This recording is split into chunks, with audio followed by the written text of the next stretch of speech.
जय सच्चिदानंद प्रभु।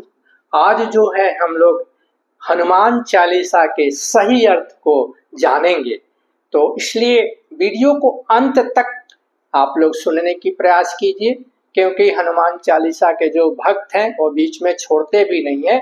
तो आज हम लोग सही अर्थ जानेंगे, क्योंकि हम लोग ऐसे ही पाठ करते हैं, लेकिन हनुमान चालीसा तो छोटी है चालीसा, लेकिन उसके अर्थ बहुत गूढ़ है जो कि नहीं लोग बता पाते हैं। तो उसको हम लोग समझेंगे कि सही में गूढ़ अर्थ क्या है। हनुमान चालीसा देखने में बहुत आसान लगता है, लेकिन हम ऊपर ऊपर जो है बहुत तेजी से ऐसे ही पाठ करते हैं। सो प्रभु आज हम लोग समझेंगे उसको। और आज मंगलवार का भी दिन है, तो मैं सोचा आज चुनाव किया था कि क्यों नहीं हनुमान जी जैसे समर्थ गुरु को मंगलवार के दिन ही हम लोग सुने और समझें। प्रभु हनुमान चालीसा समझने से पहले हम लोग पहले ये भी समझ लें कि इसके रचयिता कौन है, हनुमान चालीसा कौन लिखे। तो बहुत लोग नहीं जानते हैं, तुलसीदास जी ने हनुमान चालीसा को लिखे, जो कि रामचरितमानस लिखे। तो वो लेखक वही है जो रामचरितमानस जो है स्वामी के ऊपर लिखे, और इसके बाद और उनके सेवक जो हैं प्रिय सेवक हनुमान जी, उनके बारे में भी लिखने की तुलसीदास जी ने कोशिश किए हैं।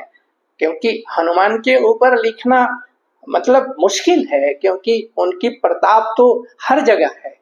तो हम भी कोशिश करेंगे, जितना सही अर्थ जानेंगे उसको और रस आएगा। प्रभु ये वीडियो अंत तक सुनिए, हनुमान जी के चरित्र को, विमल यश को। हम पूरा समझने के पहले हनुमान चालीसा हम ये समझेंगे कि हनुमान किसको कहते हैं, कौन है हनुमान। इसका अगर मीनिंग को, अर्थ को डाइसेक्ट करेंगे अलग अलग, तो अपने मान का ही हनन करना, हनुमान उसको बोलते हैं कि जो अपने ही मान को स्वयं हनन कर दिए। कि मान तो सम्मान तो स्वामी का होता है, मान सम्मान सेवक का कहाँ। जिस दिन वो सेवक बने उसी दिन ने तिलांजलि दे दी मान को, अपने सम्मान को। सबको बोले कि हमको मान नहीं चाहिए। तो हनुमान वो है जो स्वयं अपने मान सम्मान को खत्म कर दे, हनन कर दे। ऐसे समर्थ हनुमान जी हैं। चालीसा भी प्रभु हम लोग समझ जाएं कि ये चालीसा है क्या, क्यों चालीसा बनते हैं। तो सब पर चालीसा नहीं लिखा जा सकता है। ये हनुमान जैसे ही जो ये जगवंदन है, उनके ऊपर ही ये शोभायमान है चालीसा। 4 के ऊपर शून्य लगा है। चालीसा का मतलब 4 के ऊपर शून्य। और 4 है क्या, 4 फल है, 4 पुरुषार्थ है। कौन कौन सा है प्रभु, हम उसको जानेंगे। तो धर्म, अर्थ, काम एंड मोक्षा, ये 4 पुरुषार्थ हैं। इसको 4 फल भी बोलते हैं। तो हनुमान जी को नहीं चाहिए, इसलिए 4 शून्य, जो कि अपने ही मान को नहीं चाहिए, तो ये 4 फल क्यों चाहिए उनको। तो इसलिए जो है शून्य लगा दिया गया कि हनुमान जी को न धर्म चाहिए, अर्थ चाहिए, न मोक्ष चाहिए, न काम चाहिए। चारों से ऊपर है, ये अतीत में चले गए, ये छोटे हम संसारियों के लिए चाहिए ये सब पुरुषार्थ और फल। हनुमान जी को पुरुषार्थ फल की, चारों फल की कामना ही नहीं, किसी चीज की इच्छा ही नहीं है, निष्प्रिया है। तो कोई स्पृहा नहीं है हनुमान जी को। तो 4 के ऊपर शून्य लग गया, 4 फल, 4 पुरुषार्थों के ऊपर धर्म, अर्थ, काम एंड मोक्षा। तो प्रभु अभी इसलिए चालीसा आई। चालीसा, हनुमान चालीसा जो लिखी गई तुलसीदास जी से, तो उसमें 3 दोहे आते हैं और 40 चौपाई, इसलिए इसको 40 बोले हैं चालीसा। तो पहले 2 दोहा से शुरू होती है और फिर इसके बाद 40 चौपाई आती है, और अंत में 40 चौपाई के बाद एक और दोहा आता है। तो 3 दोहा और 40 चौपाई आती है। प्रभु हनुमान जी तो वंदनीय हैं, उनके विमल जस हैं। तो उनके वांग्मय शरीर को थोड़ा हम लोग देखें, साक्षात्कार करें कि हनुमान जी का स्वरूप क्या है। तो हम देखते हैं तो क्या क्या है हनुमान जी का, आप शरीर देखिए उसमें, तो हमेशा हनुमान जी के नेत्र में भक्ति की खोज है, शक्ति की खोज है, सीता की खोज है।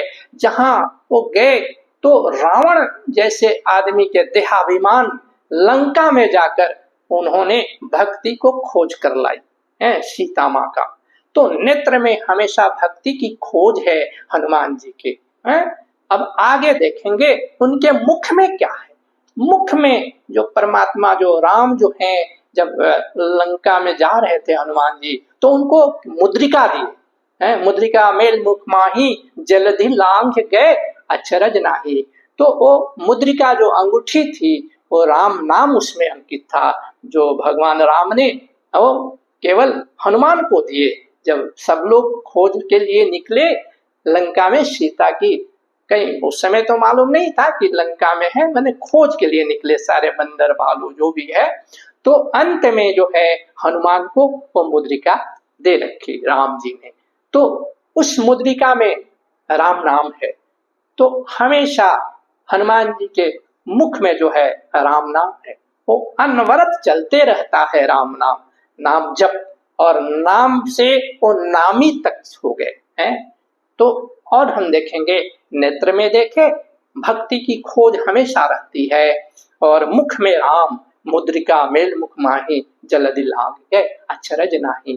कानन कुंडल, तो कानों में जो कुंडल है, उनके कान में कुंडल है, कुंडल जो है हमेशा हिलते रहता है, कोई भी पहनेगा आप भी पहनेंगे तो प्रतीक है अनवरत कार्यशीलता का। सो आगे जाएंगे तो कंधे पर क्या है, मूंज जनेऊ, तो उनके कंधे पर जनेऊ है। जनेऊ जो है धर्म का प्रतीक है, तो हनुमान जी धर्म को धारण करते हैं, धर्म को धारण, तो धर्म का प्रतीक है जनेऊ।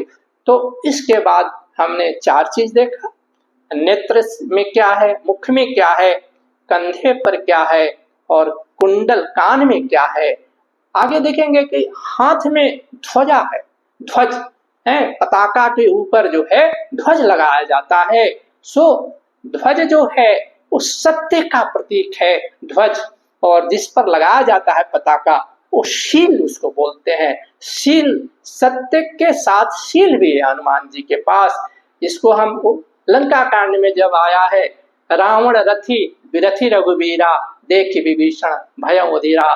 जब बाद में पुष्पक विमान आई युद्ध में, पहले देखे विभीषण जी कि लंका के पास, लंकापति के पास तो रथ है और राम भी रथी है, बिना रथ के हैं, तो अधीर होकर वो प्रश्न किए कि प्रभु हम कैसे जीतेंगे। तो धर्मरथ की बात आई है, राम ने सुनाया, सौरज धीरज तेहि रथ चाका सत्यशील दिन ध्वजा पताका। तो वहां सत्य और शील की जो तुलना की गई है वो ध्वजा और पताका से, क्योंकि कोई भी चीज सत्य अगर हमको बोलना है तो शील के साथ बोलना है।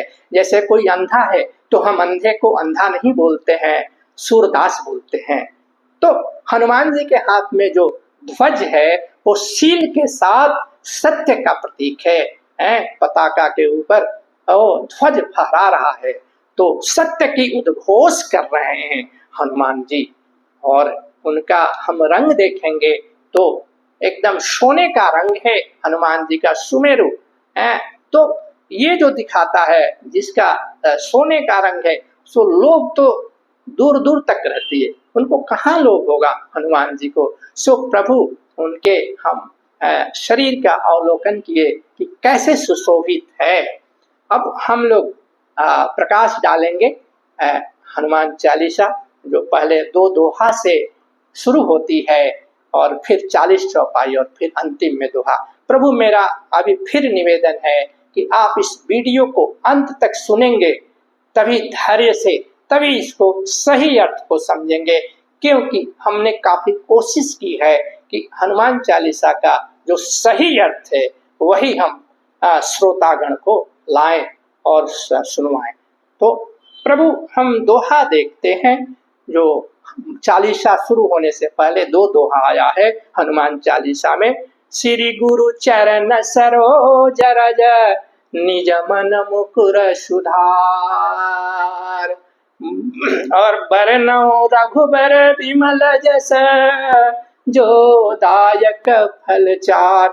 सो ये जो है तुलसी बाबा लिखने से पहले जो है हनुमान चालीसा अपने गुरु का, श्री हरि गुरु हैं उनके, श्री हरि जी के बोले कि उनके चरण कमलों के रज से जो है अपने मन रूपी, दर्पण रूपी मन को शुद्ध किए।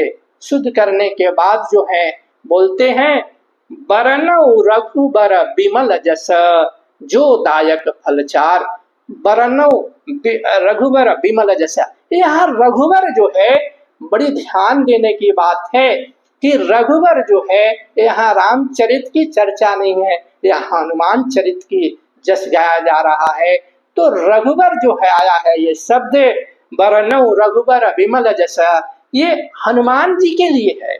क्योंकि जो भी सत्य के अन्वेषी हैं, जो भी सत्य के अन्वेषक हैं, जो भी सत्य के खोजी है, वो सब रघुकुल से ही ताल्लुकात रखता है। क्योंकि रघुकुल की क्या रीति है, रघुकुल रीत सदा चली आई, प्राण जाई पर बचन न जाई।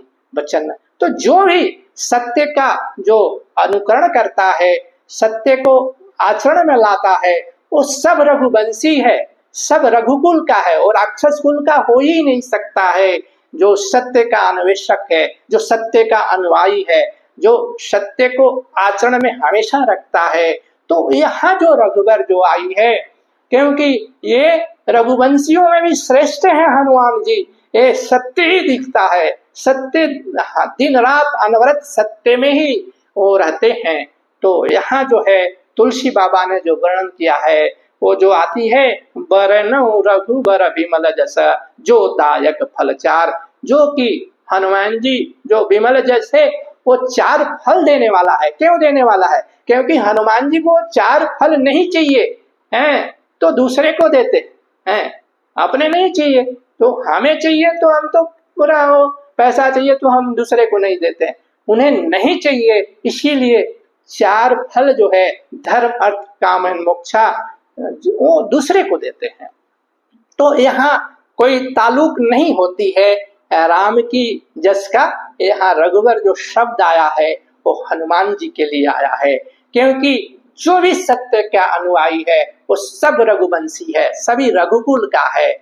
तो प्रभु यहाँ आपको बड़ा धैर्य से समझना पड़ेगा कि आप कैसे बता रहे हैं रघुवर जो है राम के लिए आया है। नहीं, अगर बहुत चिंतन इसको कीजिएगा तो ताल्लुक बेतुक लगता है कि हनुमान की चर्चा तो कर रहे हैं और इसके पहले हम लोग 4 फल भी समझे, तो उन्हें अपने विमल बुद्धि करके हनुमान की जस को गाने के लिए यहाँ चालू किए हैं। और इसके बाद जो है फिर चालू करते हैं तुलसी बाबा, बुद्धिहीन तनु जान के सुमिरो पवन कुमार।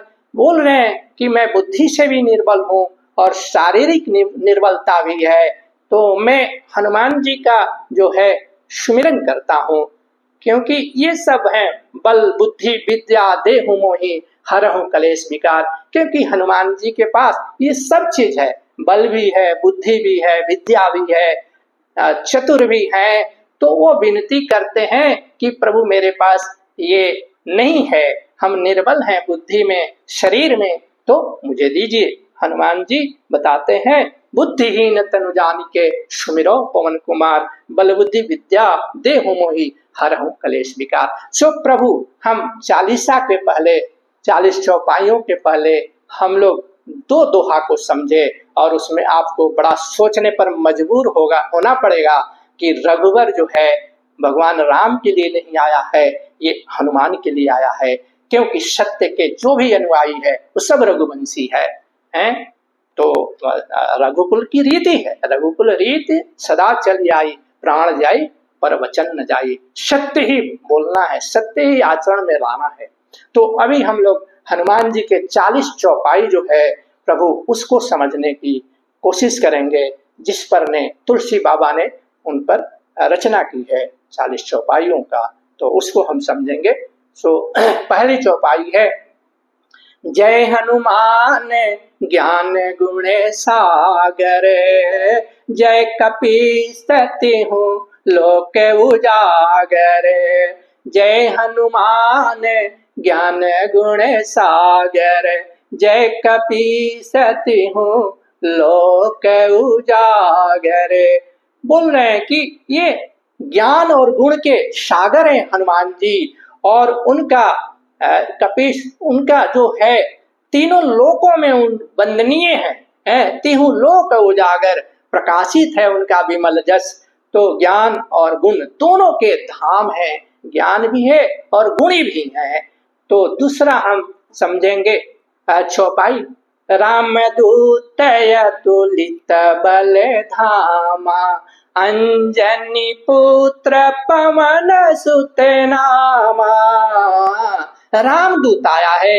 प्रभु यहाँ ध्यान दीजिए, यहाँ राजदूत नहीं आया है, ये खासकर राम के दूत हैं हनुमान जी।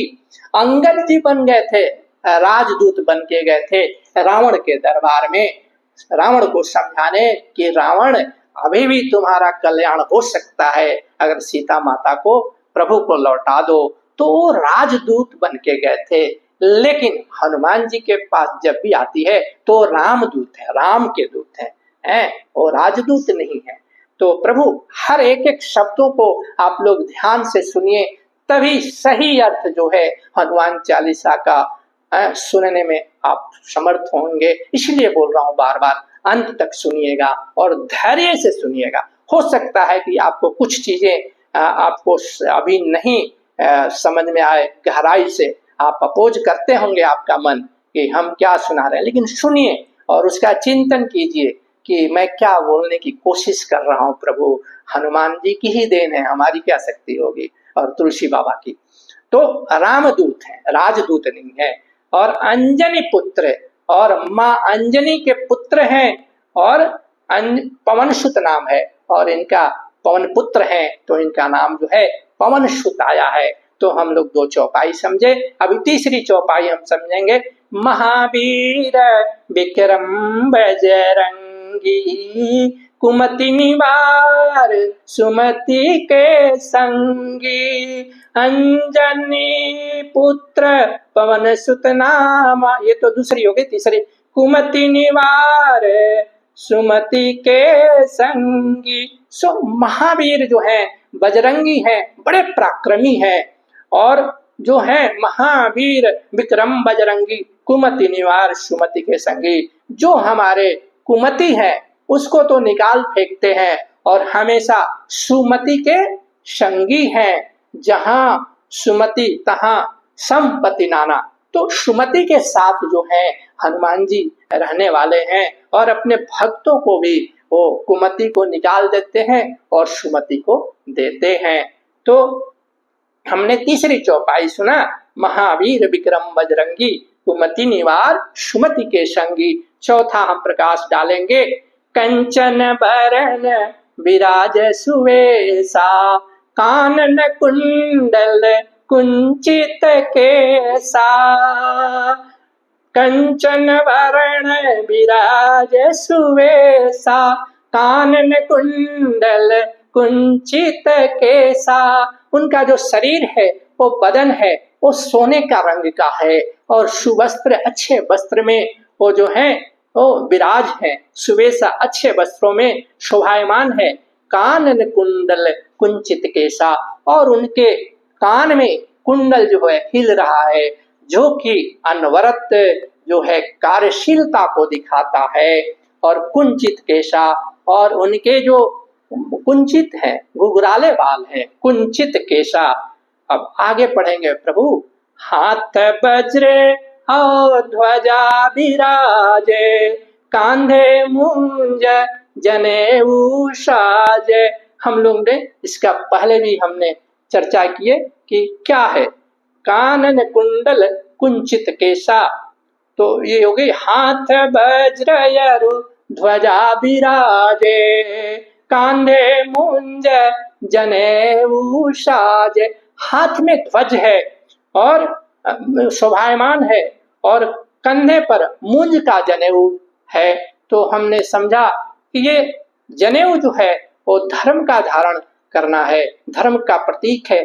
आप देखेंगे जब लंका में हनुमान जी गए तो वहां वह ब्रह्मास्त्र करके वो मेघनाथ ने वो बांध दिया उनको, लेकिन वहां उस पास को तोड़ सकते थे हनुमान जी, लेकिन वो उसको खंडन नहीं किया, क्योंकि जब हनुमान जी धर्म का पालन नहीं करेंगे, ब्रह्मा के अस्त्र को तोड़ेंगे, तो फिर साधारण आदमी क्या करेगा। तो उन्होंने खुद बंदी बन के रावण के दरबार में गए कि मैं देखूं रावण को पहले, तो वहां तोड़े नहीं प्रभु। तो जनेऊ जो है ये धर्म का धारण करना, धर्म का प्रतीक है। सो हम चौथा समझे। अब पांचवा जो है ये पांचवा हमने समझा प्रभु। हाथ वज्र और ध्वजा विराजे, कांधे मुंज जनेऊ साजे। तो इसको हम लोग समझे कि कुंडल जो है अनवरत कार्यशीलता का प्रतीक है, और ये जो है जो जनेऊ जो है वो धर्म का प्रतीक है। सो अब हम छठा जो है चौपाई पर ध्यान देंगे प्रभु। शंकर सुवन केसरी नंदन, तेज प्रताप महाजगवंदन, तेज प्रताप महाजगवंदन। शंकर के ही अवतार है हनुमान जी, और केसरी नामक बंदर के पुत्र हैं, नंदन है, और तेज प्रताप महाजगवंदन। उनकी तेज, उनकी पराक्रम इतनी है कि हर जगह वंदनीय है, उनको वंदना की जाती है हनुमान जी के जस को, पराक्रम को। और फिर हम समझेंगे सातवां चौपाई। विद्यावान गुणी अति चातुर, राम काज करिवे को आतुर। विद्यमान गुणी अति चातुर, राम काज करिवे को आतुर। विद्वान है, गुणी है, और चतुर भी है हनुमान जी। क्या है कि चतुर मतलब गलत सेंस में मत लीजिए, क्योंकि वो बहुत ही किस समय क्या करना है वो दिखाते हैं। आप लोगों को रामचरितमानस में अगर याद होगा तो सुरसा को भेजा गया था, देवताओं ने भेजा कि हनुमान जी सक्षम है कि नहीं है सीता माँ की खोज में। तो वो जो गई और उनको रोकने की कोशिश की, अपना जो है बदन को फैलाकर, सो जैसे 32 योजन की हुई, तुरंत पवन सुत 64 योजन के हो गए। तो इतना विकराल, जैसे वो बढ़ाती थी उसके दुगना ये आकार कर लेते हैं तुरंत। तो ये 8 योजन, 32 योजन, 64 योजन के जब वो हुई, तो इसके बाद वो सूक्ष्म रूप करके वो निकल गए सुरसा के मुख से। तो कब क्या करना है हनुमान जी को, लघिमा भी है, महिमा भी है, अपने आकार को कहाँ छोटा करना है, कहाँ बढ़ाना है, उनको बहुत मालूम है। कहाँ किस चीज की हमें स्वरूप का देना है, कहाँ किस काम आएगा। तो सूक्ष्म रूप रखकर और सुरसा के मुंह से निकल गए। ये सात्विक माया है सुरसा। सुरसा जो भेजा गया उनको कोई चोट पहुंचाने के लिए नहीं, उनका कोई नुकसान करने के लिए देवताओं ने, हमेशा देवता सशंकित रहते हैं, तो उनको थोड़ा सा लगा कि पता नहीं हनुमान जी इस कार्य के लिए सक्षम होंगे कि नहीं, तो शंका रहती है देवताओं को हमेशा। तो सुरसा को भेजे थे, तो उनको कोई अहित करने के लिए नहीं सुरसा थी, उनकी बुद्धि, बल और चतुराई को समझने के लिए। फिर सुरसा को बंधन करके हनुमान जी निकल गए उनके मुख से सुरसा को। तो प्रभु हमने 7 चौपाई समझे। अब आगे पढ़ते हैं 8वां चौपाई। प्रभु चरित्र सुने को रसिया, राम लखन सीता मन बसिया। ये सबको मालूम है प्रभु चरित्र, राम के चरित्र सुनने के बड़े रसिक हैं, बहुत रसिक हैं, और हमेशा उनके मन में जो है राम, लक्ष्मण और सीता रहते हैं। इतने रसिक हैं कि जग जाहिर है, सबको मालूम है। और इसका फायदा उठाना चाहा कालनेमी। रामचरितमानस में आप लोग कालनेमी का नाम सुने होंगे, रावण का मामा थे, वो राक्षस कुल के ही थे। तो जानता था कि हनुमान को रोका जा सकता है। जब संजीवन लाना था, लक्ष्मण के प्राण खतरे में थे, तो उसने जानता था कि ये हनुमान की कमजोरी है, राम रस में इतने मशगूल हो जाएंगे कि वो भूल जाएंगे संजीवनी लाना। तो झूठा जो है वो साधु का वेश बनाकर रास्ते में वो राम का यश गा रहा था। तो हनुमान जी तो रसिक हैं ही, वो थोड़ी देर के लिए भूल ही गए और वहां जो है सुनने लगे। लेकिन उनको पता चल गया कि ये सच्चा संत नहीं, ये साधु का वो परिवेश बनाया है, और कालनेमी को वो खत्म करके आगे बढ़े। तो उनका जग में जाहिर है कि भाई राम के रसिया हनुमान से और कोई दूसरा हो ही नहीं सकता है। सो प्रभु हम 8वां चौपाई समझे, प्रभु चरित्र सुने में को रसिया, राम लखन सीता मन बसिया। अब हम 9वां चौपाई देखेंगे कि क्या है। सूक्ष्म रूप धरि सियहि दिखावा, विकट रूप धरि लंक जरावा। जब अशोक वाटिका में गए पहली बार उन्होंने लंका में उनके पास कि माँ कैसी हैं, तो विभीषण के मतलब बताने के अनुसार वो पता चला कि ये अशोक वाटिका में है। तो माता के पास जब प्रकट हुए तो सूक्ष्म रूप, क्योंकि माँ के सामने हम बड़ा होकर जाएंगे तो वात्सल्य नहीं मिलेगा जो कि माँ अपने छोटे बच्चे के प्रति वात्सल्य देती है। तो बड़े चतुर है ना हनुमान जी, तो कहाँ कौन सा रूप धारण करना है उनको बहुत अच्छी तरह से मालूम है। तो माता के पास गए, माँ सीता के पास अशोक वाटिका में लंका में, तो एकदम छोटा सा रूप पकड़ लिए हैं, सूक्ष्म रूप धरी, और विकट रूप धरी लंक जलावा। और जब लंका को जलाना था तो विकट रूप, विकराल भयंकर रूप धारण किए हैं। देखो सामने का किसी का अगर लंका सोने का जलाना है ना तो चुपके से नहीं जलाना चाहिए, आप सामने आकर, हम क्या है किसी दूसरे को बर्बाद करना चाहते हैं तो अपने ड्राइंग हॉल में बैठकर प्लान करते हैं कि उसको बर्बाद करना है। हनुमान जी वैसे नहीं किए, वो विकराल रूप रखकर जो है हनुमान जी ने उसको जलाए लंका को, कि रावण देखो मैं तुम्हारी लंका को जला रहा हूं, तुम्हें जो करना है करो। सूक्ष्म रूप धरि सियहि दिखावा, विकट रूप धरि लंक जरावा। अब हम लोग 10वां को देखेंगे। 10वां चौपाई क्या है? भीम रूप धरि असुर संहारे, रामचंद्र के काज सवारे।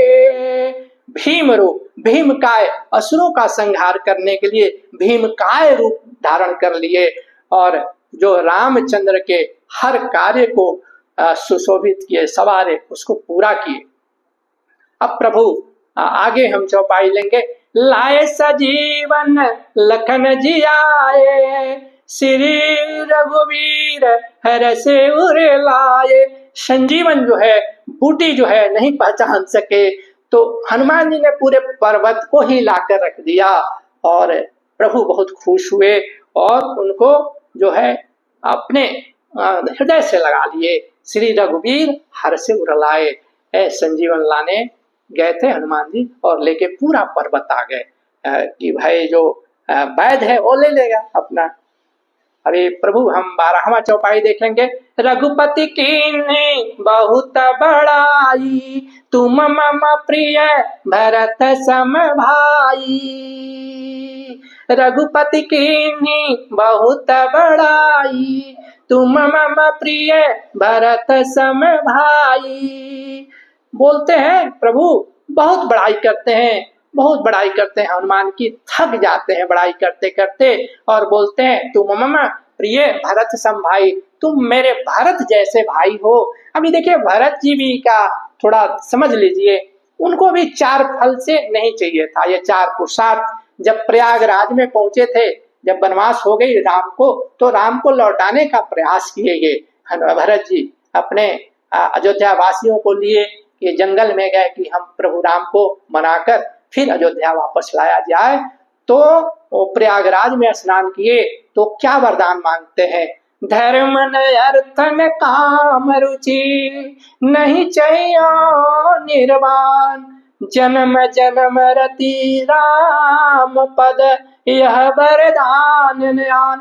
तो पहले वो ये किए कि हमें क्या क्या नहीं चाहिए। प्रयागराज में स्नान करने के बाद उन्होंने क्या क्या नहीं चाहिए, तो धर्म अर्थ न काम रुचि नहीं चाहिए निर्माण, हमें मोक्ष भी नहीं चाहिए।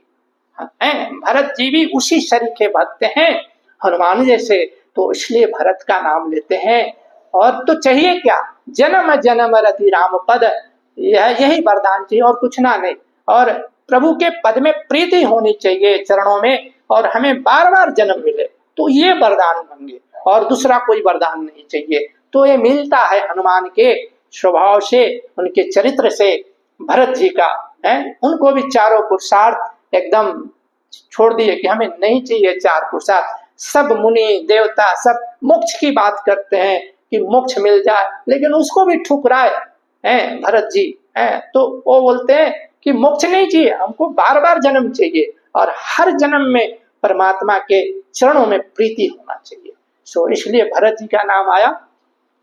तुम मम प्रिय भरत सम भाई। अब 13वां चौपाई प्रभु देखेंगे हम लोग। सहस बदन तुमरो जस गावे, अस कहि श्रीपति कंठ लगाए। प्रभु जो है थक जाते हैं जस गाने में हनुमान की है।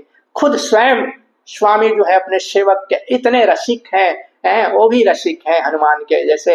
हनुमान राम के लिए रसिक हैं, तो बोलते हैं सहस बदन, सारा जो बदन का हर कण कण जो है तुम्हारो जस गावे, तुम्हारा जस गाता है हे हनुमान। हमारे शरीर के हर कण से तुम्हारा ही यश को गुणगान निकलती है।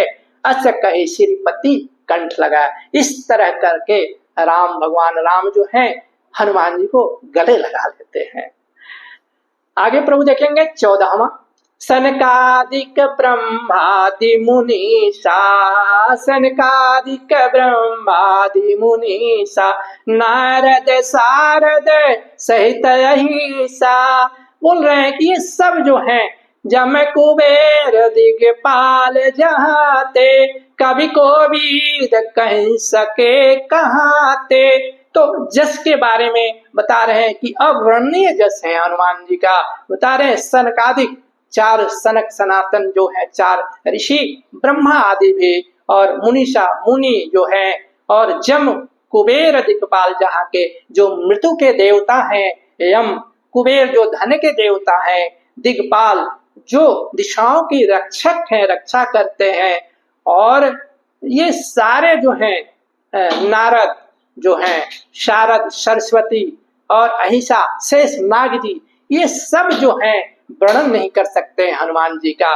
तो सनकादि का नाम आया, ब्रह्मादि का आया, मुनीष का नारद सरस्वती, और जो है शेष नाग जी, यम जो है मृत्यु के देवता, कुबेर धन के देवता, और दिक्पाल जो है देवताओं के जो हैं ये दिशाओं के रक्षक हैं।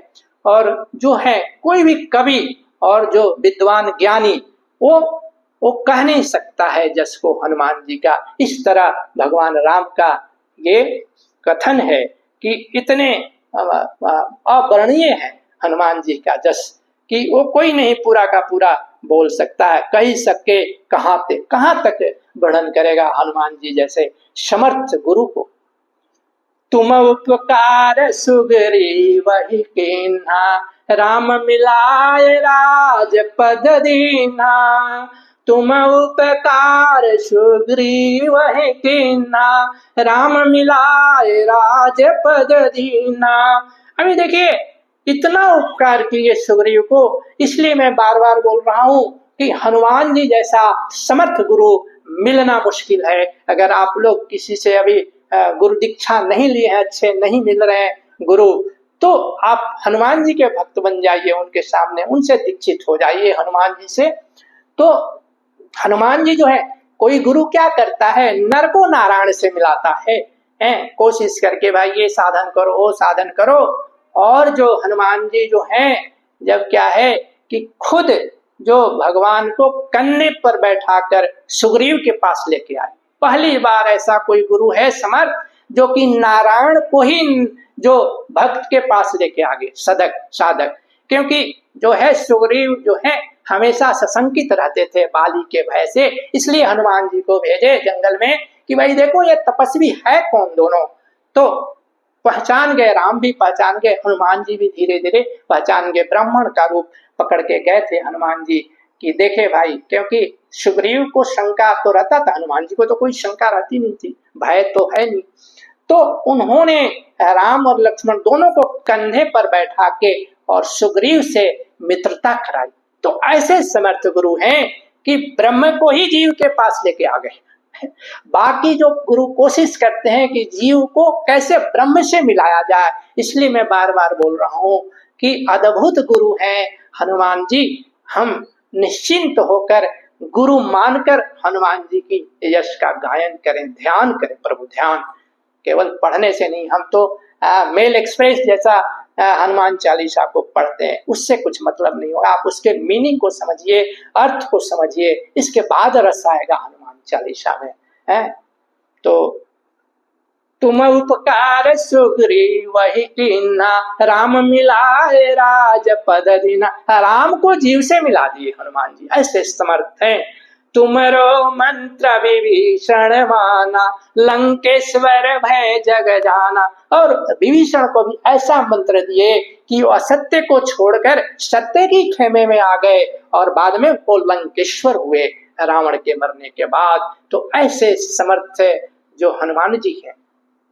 तो हम फिर प्रभु तीन जो चौपाई बहुत ही मार्मिक है उसको मैं बताना चाहूंगा, 18, 19 और 20। ये तीनों चौपाइयों को आप लोग याद रखिए कि इसकी सही मीनिंग क्या है, क्या कहना चाहते हैं। तो 18, 19 और 20। तो 18वां जो है चौपाई, युग सहस्त्र योजन पर भानु, लिलियो ताहि मधुर फल जानू। युग मने 2 होता है, सहस्त्र मने 1000 होता है।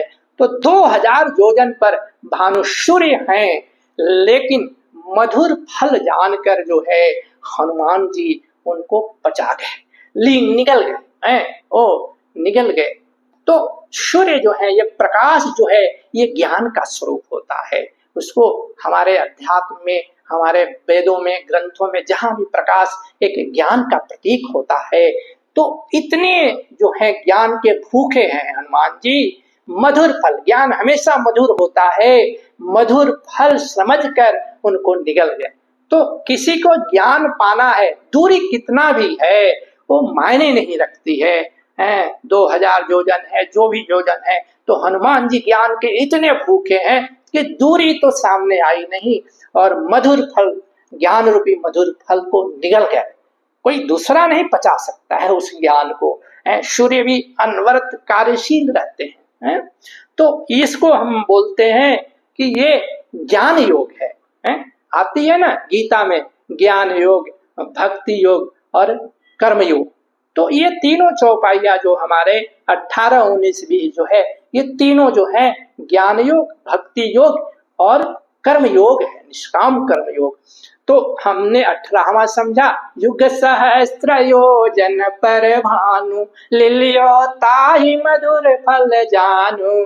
अब 19वां देखते हैं क्या है, प्रभु मुद्रिका मेल मुख्य माही, प्रभु मुद्रिका मेल मुख्य माही, जल्दी लांग गए अचरज नाही। जो भगवान राम ने सीता की खोज के लिए सारे बंदर भालू निकले, तो उस समय राम ने एक मुद्रिका दी थी हनुमान जी को, उस पर नाम अंकित था। तो हनुमान जी मुख में रख लिए थे और सागर को पार किए। तो वही है। तो इसको भक्ति योग समझिए, क्योंकि राम की भक्ति में इतने लीन है कि राम नाम हमेशा चलते रहता है हनुमान के। तो मेल मुख माही जल्दी लांग गए, और उसी प्रताप से राम के नाम के प्रभाव से वो सागर जैसे महासागर को क्रॉस कर गए। अभी 20वां हम समझते हैं, प्रभु दुर्गम। तो इसको जो मैं बोलेंगे हम लोग, प्रभु मुद्रिका मेल मुख माही, ये भक्ति योग है। और आगे का 20वां चौपाई है, दुर्गम काज जगत के जेते, सुगम अनुग्रह तुमरे ते। कितना भी दुर्गम कार्य होगा वो उसके जो है जगत के कोई भी है, आपकी कृपा से, हनुमान जी की कृपा से बहुत ही सुगम हो जाते हैं।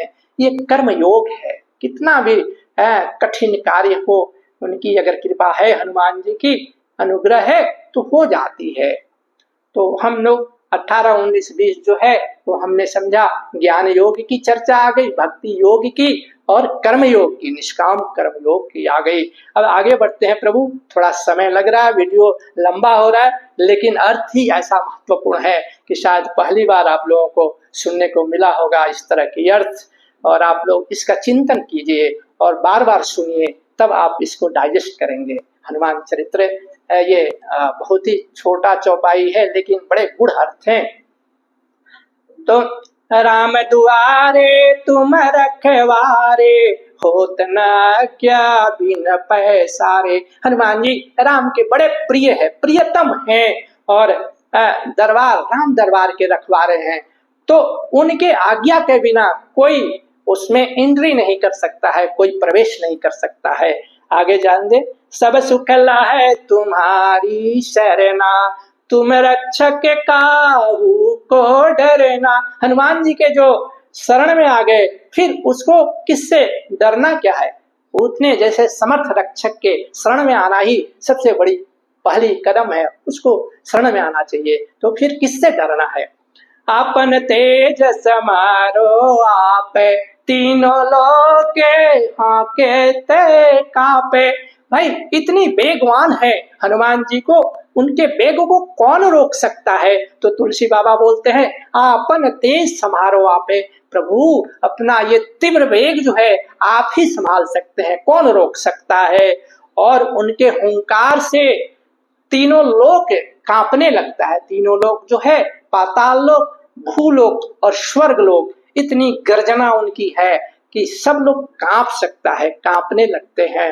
भूत पिशाच निकट नहीं आवे, महावीर जब नाम सुनावे। तो जब ये भूत पिशाच क्या है? दुष्ट आत्माएं हैं।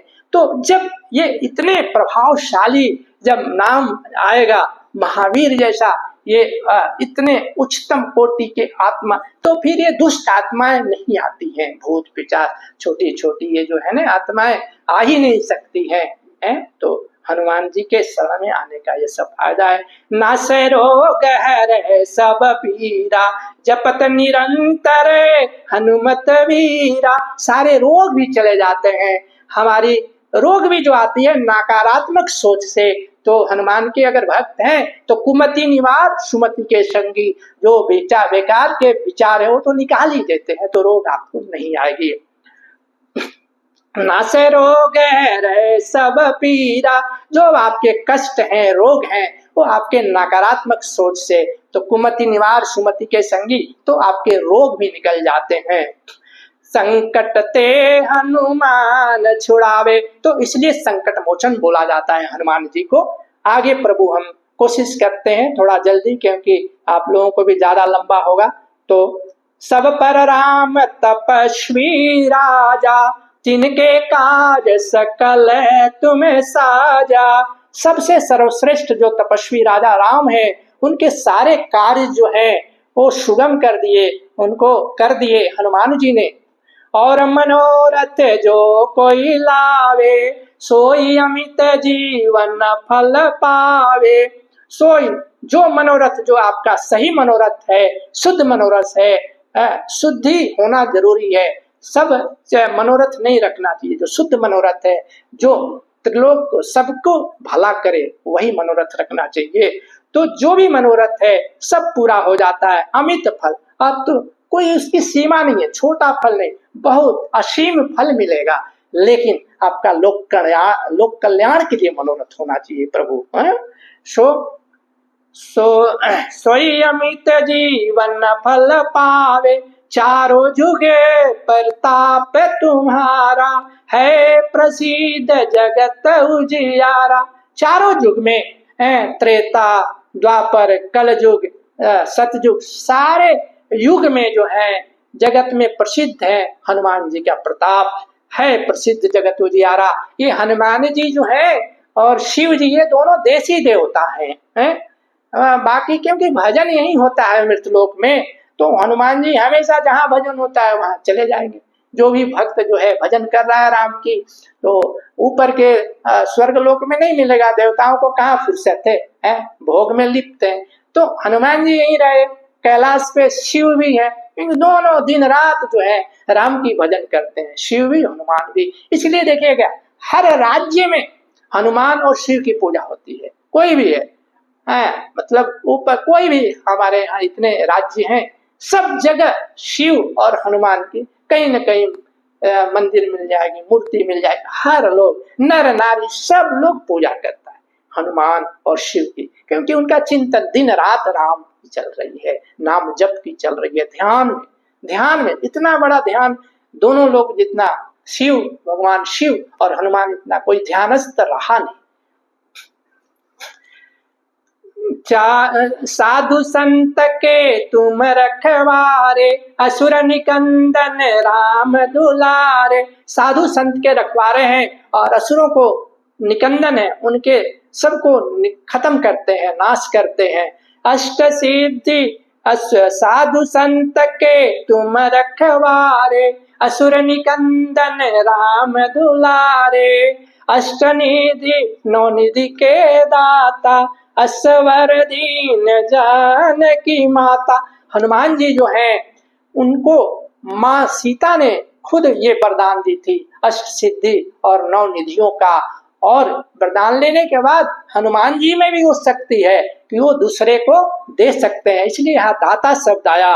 अष्ट सिद्धि नौ निधि के दाता हनुमान जी अष्ट सिद्धियों और नौ निधियों के दाता हैं, लेकिन जो उसके लायक है उसको ही मिलने वाला है, सबको नहीं तो ये सब दुरुपयोग करते हैं लोग शक्तियों का।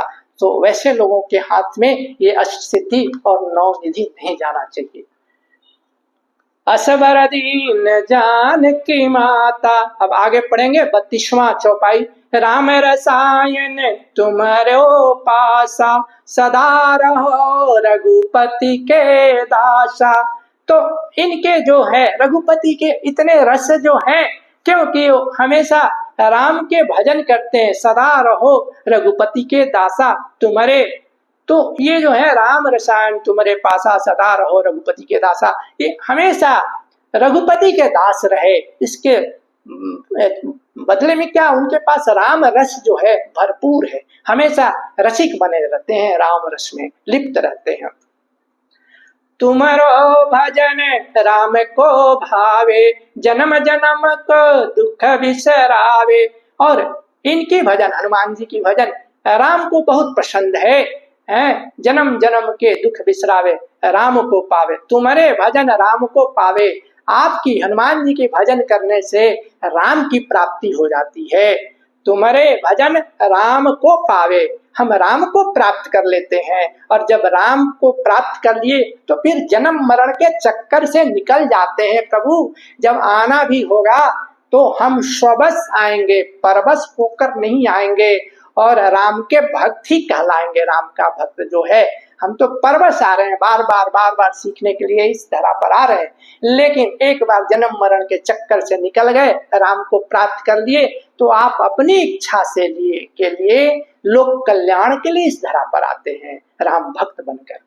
तो वही दिया गया है प्रभु कि जन्म जन्म के तुम्हारे भजन राम को पावे, जन्म जन्म को दुख बिसरावे। दुख निकल जाती है।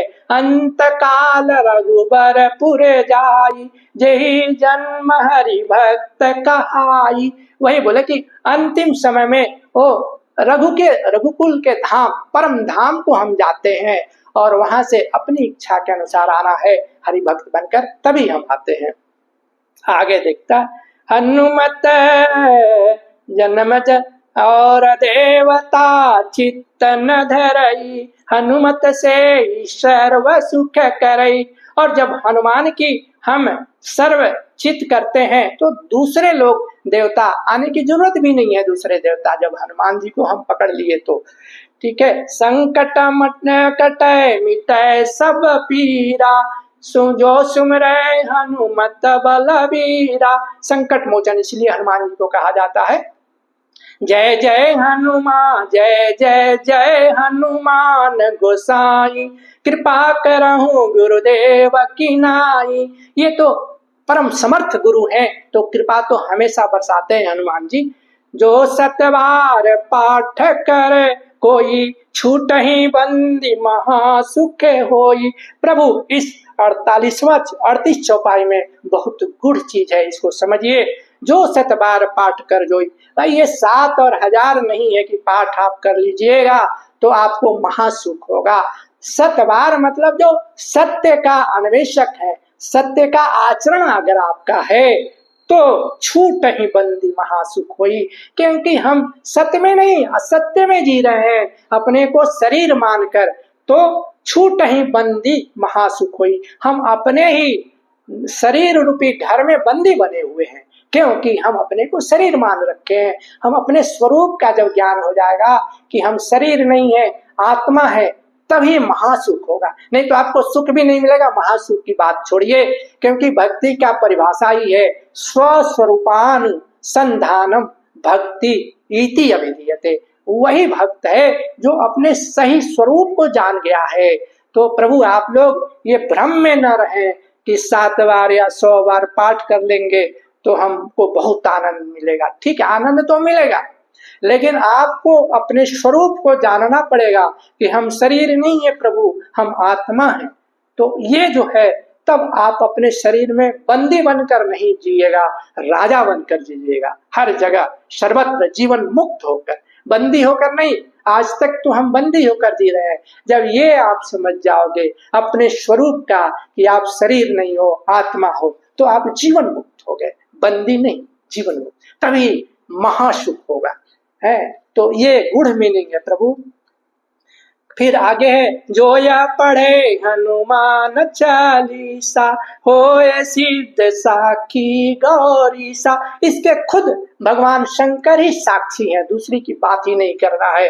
तुलसीदास सदा हरि चेरा, कीजे नाथ हृदय मडेरा। तुलसीदास सदा हरि चेरा। तुलसीदास जी तो भगवान राम के हमेशा दास हैं, लेकिन वो राम के भक्त से निवेदन कर रहे हैं कि जय नाथ हृदय महडेरा। हे हनुमान जी, आप मेरे हृदय में वास कीजिए, क्योंकि आपके हृदय में तुलसी रहता है। तुलसी है, तुल माने राम, लक्ष्मण और सीता। तो आप जब निवास करोगे तो मेरे हृदय में भी तीनों आ जाएंगे, राम और लक्ष्मण और सीता। इसीलिए बोलते हैं कि तुलसी जी भी बड़े चतुर भक्त हैं। बोलते हैं मैं तो हरि का भक्त हूँ, लेकिन आप हरि के सेवक हैं, तो आप भी मेरे हृदय में निवास कीजिए। कि केवल अभी तक राम निवास करें, अभी तीनों निवास करेंगे। सो प्रभु ये है। और अंतिम दोहा है, पवन तनय संकट हरना मंगल मूर्ति रूप, राम लखन सीता सहित हृदय बसहु सुरभूप। पवन तनय जो संकट मोचन हनुमान जी हैं, वो मंगल के रूप हैं, कल्याणकारी हैं।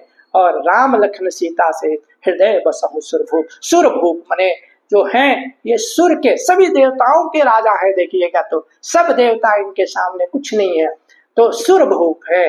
तो राम लखन और सिया के साथ सब लोगों के हृदय में बसे, ये तुलसी ने चाहते हैं। तो ये तुलसी बाबा नहीं लिखे जो रामचरितमानस लिखे। प्रभु लंबा हो गया, लेकिन आप लोग इसको श्रद्धा से सुनिएगा। और जहां जहां मैं वहां आपको नॉकडाउन किया है वो चौपाइयों को समझिएगा, तब समझेंगे। जय सच्चिदानंद। और अंत तक देखिएगा, हनुमान जी के अगर सही भक्त हैं तो। और आप लोग ध्यान से जुड़े रहिए प्रभु हैं। इसीलिए बोलता है मन क्रम बच्चा मनसा बच्चा बाचा कर्मणा, तीनों से ध्यान में जुड़े रहिए, तभी ये है। पढ़ने से केवल नहीं होगा हनुमान चालीसा, और उसको अर्थ समझकर आराम से पढ़िए, उसको एक एक मतलब अर्थ को समझकर पढ़िए, तभी जीवन में रंग आएगी, आध्यात्मिक रंग। जय सच्चिदानंद।